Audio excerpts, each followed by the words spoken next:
Karong adlaw na magsugod ang registration sa KLT-21 karong 2024 nga exam ni sa mag-apply sa South Korea. So kinahanglan update jud ta kay ang quota sa pa-examon is 56,000 ra. So kinahanglan update jud ta mo pa-register kay daghan kayo ang magpa-register karon nga tuiga. Pahinumdom lang sa mga mag-register kato jud inyong passport ug kanang picture nga naka-scan tarungon jud to og scan kay mao jud nay usa sa rason nga ma-disqualified ta ining panahon na sa registration. Once na maka-register ka karong adlaw, by the next following day na maghatag sila og validation, i-validate na imong pag-register kung wabay sayop, kung klaro ba to ang imong pag-register para maapila jud ka sa finally sa pag-take sa exam or mo take sa exam karong March. Pag-registration nimo sa exam kinahanglan tarungon jud nimo asa ka gusto mo take sa exam. Example, Aklan imong napili, kinahanglan Aklan jud ka mo take sa exam. Dili na pwedeng ma-change ang imong venue sa panahon na imong gipili ang Aklan. Example, kay tulo man ka venue karon nga exam, di ba? Aklan, La Union ug kanang DMW building sa Mandaluyong, Ortigas katong sa una nga POEA. So ang mahitabo sa pag-register sa exam bisan pag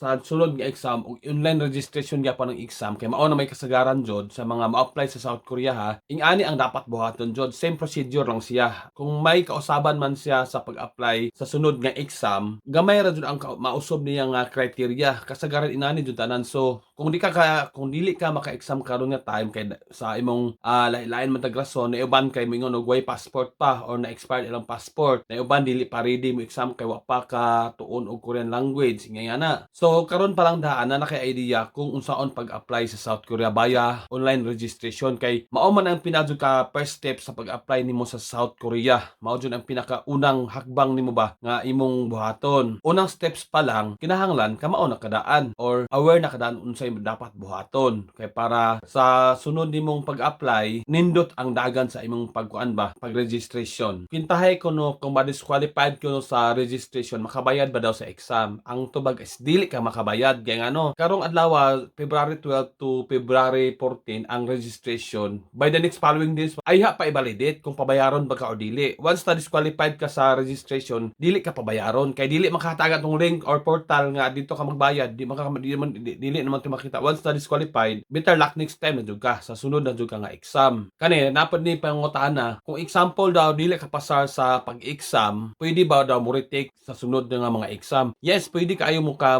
balik-balik og exam. Wala ni say limit kung kapila ka mo take sa exam or kapila mo gusto. Basta ang criteria sa exam 18 to 38 years old. Kung pasok ang imong edad ana bisan pagkapila ka napo ka mo exam ka 8 kapila basta pasok ang imong edad walay problema. Wala siya count bitaw nga yung katulor taman di nakaka-take og balik dili. Hantod-hantod ka makapasar jud. Makatake lang ka og skill test kung makapasar ka sa first round na exam. So ingana ang mahitabo. Kanusa man ang skill test. Nara na siya schedule kung kanusa kay pag last mang exam pagkahuman nila og take sa CBT skill test dayon karon kay schedule man siya. Makahibaw ra man ka ana once na makapasar ka sa exam kay i-announce man adayon pud sa kanang sa test venue kung kanusa ka pa-schedule og skill test. So ingana ang mahitabo sa pag-take og exam kay duha na sa ka round. Unang round katong listening reading nya, second round is skill test mao na to. Kung mapasar nimo nang duha, diha na ka magpa pre-medical para ipasa sa DMW. Inan ang tamang procedure sa pag-apply. Kung mapasar jud nimo na karon example, mapasar jud nimo karon nga exam ang duha, nanay tendency jud nga kanang murag lampasan na jud nimo ang unang steps pag-apply sa South Korea kay medical naman na ikaw naman ay kahibaw sa imong condition sa imong lawas kung makapasar ba ka or dili. Lamdag na jud imong pag-apply sa South Korea nga usa na ka sa hard puhon-puhon maluoy Ginoo, di ba? So padayon lang jud ka sa imong pangandoy or lakang ba kanang kinahanglan jud nimo iporsige imong kagalingon. Advice lang nako pod sa nga mag-take sa exam karon nga dili pa jud ready kay daghan po ingon nga kana bitong dili sa ko mo take ron kay alanganin ko sa Korean language. Kung alanganin jud ka nya bata-bata pa pug ka, ang advice ayaw na lang siya pugsa kay ngano dili man po na og take easy nga pwede rin tagaon ni mong exam kay duha man na sa ka round. What if makapasar ka sa unang round nya dito po ka sa skill test makapasar kay self study lang lagi maglisod pud ka. So kinahanglan prepare jud ka og daghang time or mga Korean language vocabularies para dili pud masayang imong gasto kay kitang mga tagalagjo di pud lalim na baning atong mga gasto pang-apply samot kung kita ra poy nangitag kwarta sa atong pagpang-apply dili pud basta-basta. So kinahanglan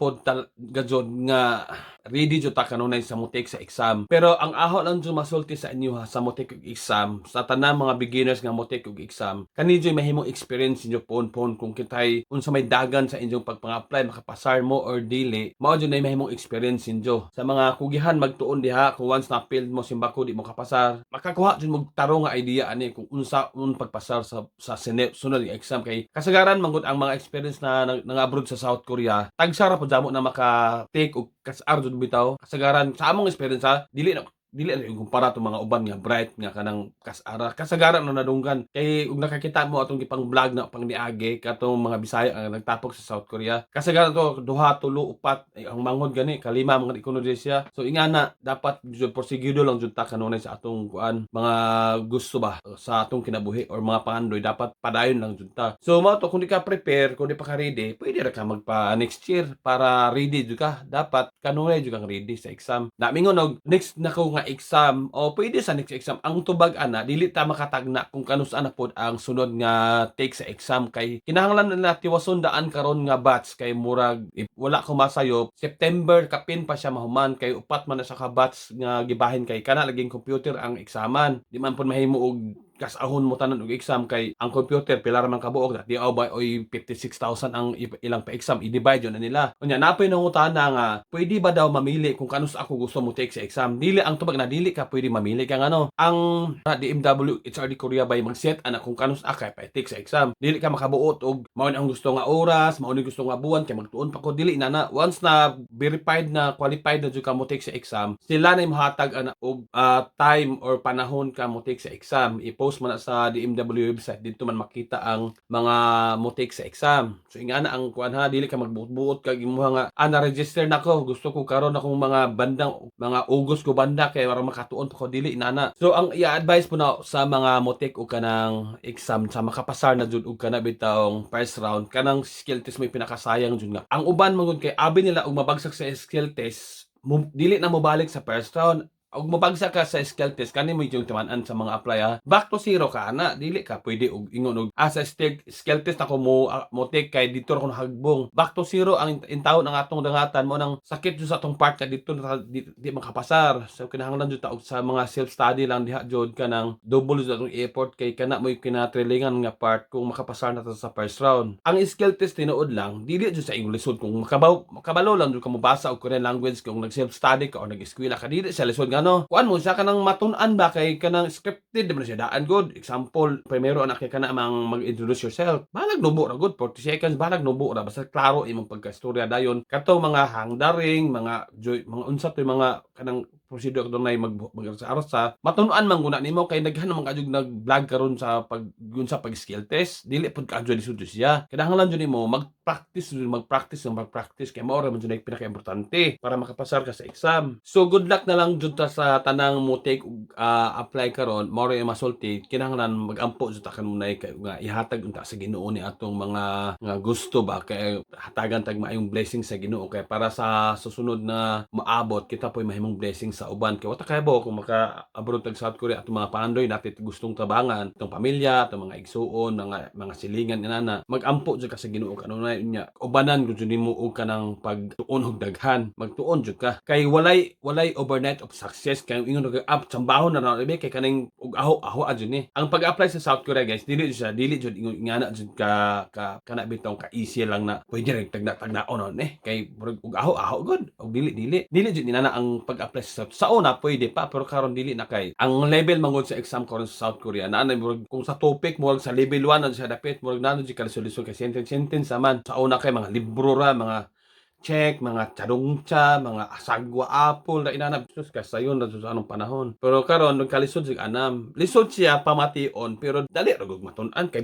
basic pa man siya. Dili naman jud yung conversational jud yung lawom na jud kamsulti dili oy. Basic pa na siya nga exam. So good luck na lang sa inyong tanan ha. Sa mga nag-comments nag-PM sa akong gipang vlog about pag-apply sa South Korea, murag pasensya mo dili pod tanan ma-replyan kay naa pud mga ginabuhat diri sa Korea tapos almost the same na manggod ning mga pangutana sa uban sa pag-apply sa South Korea. Tan-aw na lang mo itong mga gipang vlog na ho. Nya kato pong nag-request nga mag-share kog mga unsaon pagsugod og Korean language siguro by the next week siguro kung kanang klase pa mo karon nga week manggod nakoy klase sa Korean language maong dili ko kadyo ka focus uga mag-video nga kay kinahanglan jud pastada nga pag once na tutorial na jud imong i-vlog na Korean language kinahanglan jud pastada jud nga kuan nga pag-vlogging di man pati magyaw-yaw ta diha kay daghan na jud bashers aning mga aning social media kung pataka arata so what lang tagamay kay magplano jud na ko na magkuan kung tutorial kog Bisaya Korean na kuan gisimple ra gud nga kuan ginagmay nga tutorial na makahatag po nindog idea sa pag-apply sa South Korea. Kay kaning pag-apply dito sa South Korea, exam ra jud kinahanglan maapasar. Di na kinahanglan ng mga educational background, unsay pa mga certificate nga kanang imong mga na-experience dili kinahanglan. So dili jud kayo lisod gani jud siya og buuton jud. Kay once na naara po gaari pohon makaingon jud ka nga worth it po na imong mga kahago unsa man na imong kana bitong mga naagian karon. Tanan man tani agi kami walay easy sa amo tanan nga apply sa South Korea gikan sa financial gikan sa mga pagtuon pag-struggle diha unsay mga tanan-tanan nagian mo na tanan kung nakita nimo nga lami sa mo tan-aw ng mga nana sa South Korea bitaw nga puro na picture puro na kaon puro inom puro suri-suri inana sa likod ng kamera nagian mo na mga kalisod tanan-tanan ay dili lang kay diretso mi ang Blue Korea kay aga palami inana dili once na magtrabaho jud kag pina hard work jud imong trabaho maka-gain ka jud ka na pohon og mga maadyong mga kanang balik ba sa imong kahago pohon